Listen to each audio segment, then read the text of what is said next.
Hey friends, today is a beautiful fall day in Pennsylvania. We have spent most of the morning outside just enjoying the cooler weather. I had a nice coffee and a nice fall drive, but now we are back. I got a package while we were out and I'm going to turn you around and show you what it is. But when it comes to self-sufficiency, when it comes to doing some of these tasks on your own, I find that taking it day by day is really helpful. So I get a lot of questions about that. What do you choose when it comes to learning how to become more self-sufficient? And it really depends on the individual person. I know a lot of us are similar, so maybe this is something that you already know how to do, but this is basic. I talk about water a lot, but I also haven't talked about light in a while. So today we are going to learn how to make our own candles. These are simple beeswax candles, although you can go really beyond with this. You can do a lot. So I hope this is informative. I'm excited to show you what I got. You need minimal ingredients, and of course you can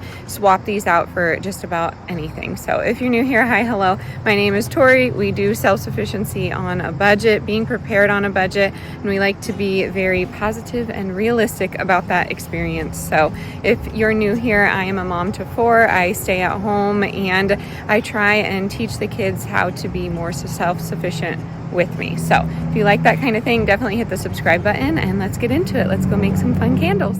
So here's what you are going to need, at least I needed for this video, but again, we're going to talk about alternatives, so don't fret if you can't get your hands on this, but you can swap out a lot. It's very, very easy to make these candles, I promise you.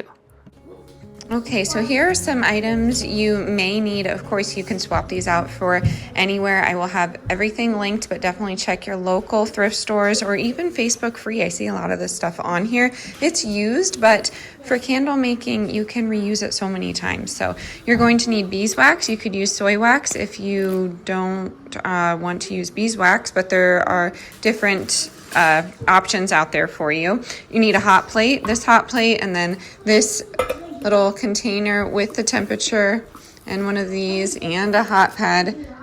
That will all be linked. That all came together, so I really love that. And you could utilize this in the event of an emergency, hook it up to your Jackery and get a camp stove and make a quick and easy meal. And then you'll need candle wicks and of course some molds. So you could use this. You could do the dip method where you take one of these and kind of dip it in there. Dip it in. Maybe we'll even try that today. I'm not sure.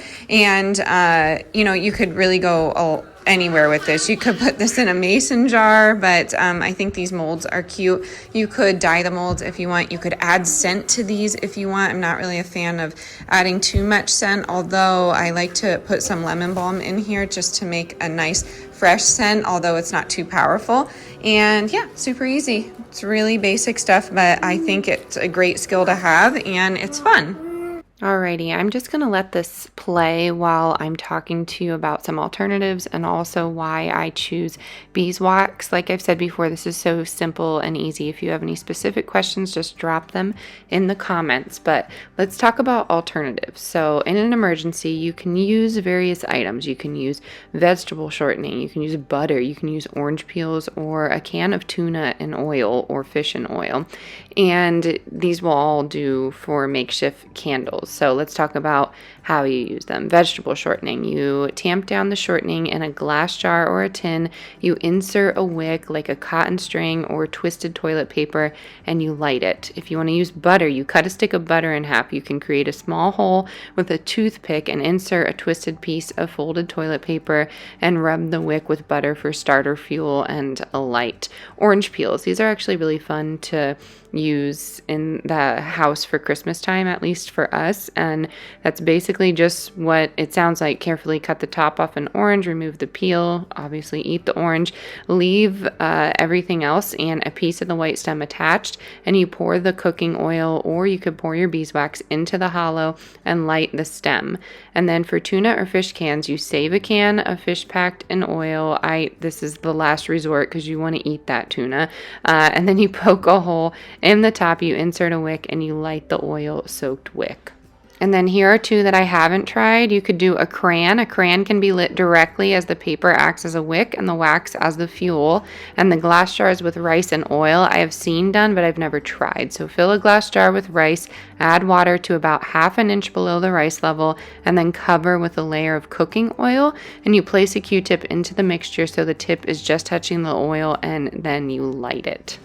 Now that we know the alternatives, let me tell you why I love beeswax. I wanted to throw out those alternatives because not everyone has access to beeswax, and I will say the only disadvantage is that it's super expensive. So in my experience, beeswax burns brighter, it burns longer, and it's cleaner than most waxes. It produces a steady, natural light that is reliable during power outages and other emergencies. Its long burn times, ability to provide warmth, and I don't know, some subtle natural honey scents make it a really great choice for myself, especially in like off-grid situations.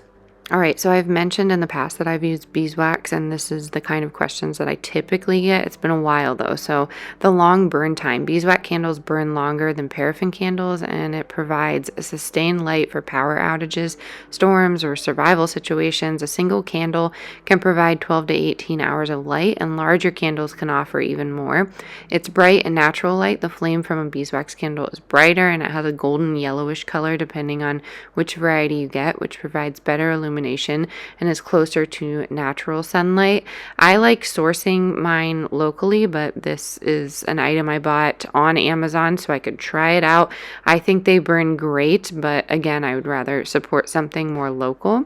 Like I said, they are clean and safe. Beeswax is a natural, non-toxic way that burns, and it doesn't have any harmful fumes. A lot of people do add some sort of scent to it or essential oils, but again, I don't need that in emergency settings. And I light a candle probably every day, so it is safe for use indoors and in a tent if ever you needed that. It does provide warmth. Beeswax burns hotter than other waxes, which can generate enough heat to warm up food or water or provide a small source of warmth in a cold environment. So this would be great to cook over.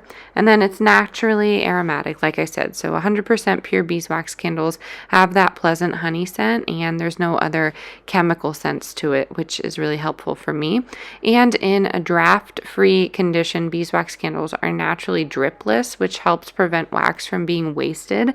They are waterproof and shelf-stable. Beeswax is waterproof and has a long shelf life, so it won't expire or go bad. And here they are, and this is how they came out. Again, you can put this just in a tin or a glass, but it is fun to make these molds, and I'm really thinking about starting some sort of online store again, so these might be part of it, as well as some tinctures and botanicals. So stay tuned and wish me luck, because that is some energy that I would love to pour into. I hope you learned a thing or two in today's video, and let me know if you are going to try this out, or maybe a different way that you do emergency candles.